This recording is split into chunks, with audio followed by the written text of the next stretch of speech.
Hello everybody, welcome back to another video. Today's going to be a bonus video. A couple people requested me to do a PvE build that I used to farm Scavenger's Fate. So for Tomb of Elders, this build's going to be centered around this solar machine gun. So we're going to use things that boost the machine gun to make it as easy to use as possible, because this build is not very like ability looping heavy. It's mostly just revolving around using your machine gun. So we're going to use Speaker's Sight for exotic. Usually this is nice because you can help your teammates stay alive, you stay alive as well.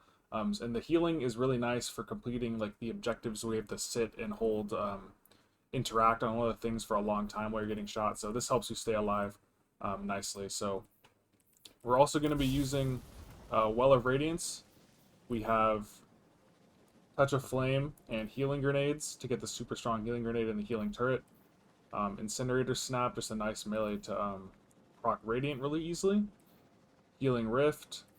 And then the big fragments on this build are going to be Ember of Empyrean, where Solar Weapon or Ability Final Blows extend the duration of Restoration or Radiant.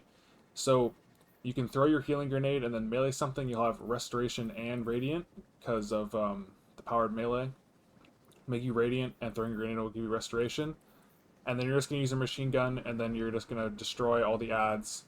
And that'll extend Restoration and Radiant. So you basically have Radiant and Restoration times 2 up the entire time because you're only using your machine gun. We have also Ember of Benevolence, so if your healing turret heals somebody, your nade and stuff comes back faster, so this is nice. This one is just plus 10 resilience, but it's also nice because if you get a fire sprite, you get some additional restoration. So this fragment setup is just centered around our machine gun extending our restoration and our radiant. So there's a lot of like shielded enemies too, where if you have radiant, like their shield won't block your shots, and so this machine gun just puts chunks and puts in work. We have subsistence and killing tally. I could use incandescent, but I found killing tally is a bit nicer because there are like tankier targets that incandescent won't really put that much work into. So we have subsistence, so whenever we get a kill, it auto loads the machine gun. So, and since this machine gun has radiant basically the entire time and killing tally times 3, like this thing destroys all the trash mobs. So that basically has infinite ammo the entire time you shoot it. And in Tomb of Elders itself, there's a lot of free heavy crates you get from doing the challenges that you want to do anyway for the extra loot. So you can just use this machine gun as your primary weapon the entire time. I've never had a situation where I've run out of machine gun ammo, so I basically only use, most of the time I'm just running around with my machine gun. And then with the restoration, it's very nice. We have Lost Signal just to debuff with the seasonal mod, which is good to just debuff the boss. And then for our special, it's Arc Surge this week at the time of recording. So I'm just using Cloud Strike for DPS. So you can debuff the boss with Lost Signal while the Radiant's down, and then you can just Cloud Strike and do some solid damage. In terms of the mods, we have Solar Siphon, and then Heavy Ammo, Finder, and Scout. I didn't really know what else to put on my helmet, honestly. So like you can find a random heavy brick a little bit more often, so that's a little bit nice, even if you get those crates. And we have the Harmonic Siphon, so we can generate orbs with our machine gun, which will help extend the radiant and stuff when you pick up the orbs.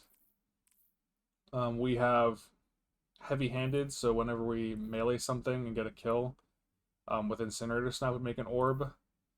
And then we have Impact Induction, so our powered melee makes our healing grenade come back faster. And then because we don't really reload our GL or our machine gun, we just have Arc Loader for Cloud Strike for damage. And then just resist mods depending on the encounter.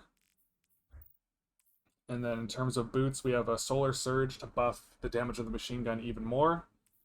We have Innervation, which helps you get your healing grenade back when you get those orbs pickup, and we have Recuperation to get your health back when you pick up the orbs. So, and then we have on our bond, we have double outreach. We could also use, I guess I could use one bomb or two, but this is nice to get, if you happen to run out of radiant, like you can't get a kill to extend your timer, these are nice to get your Incinerator Snap a little faster, and you have time dilation. to make sure the surge bonus is up faster. So really our machine gun is just going to be powering our build the whole way through. It's generating orbs for us. It's doing all the killings for us. It makes us radiant, or gives us radiant and restoration longer. And then we just have Lost Signal and Cloud Strike for damage situations where we debuff and then use it for damage. But yeah, this is a very easy, relaxed build. You can lay back. You don't have to really loop a lot of abilities. And this works well, I found, on LFGs mostly. If you play with like randoms, I feel like most people are on like a Consecration Titan, so it's nice to, be able to support them with the healing turrets and well for damage. And you can really put in a lot of work. You can do most of the ad killing while they do the big damage on like the bosses and stuff.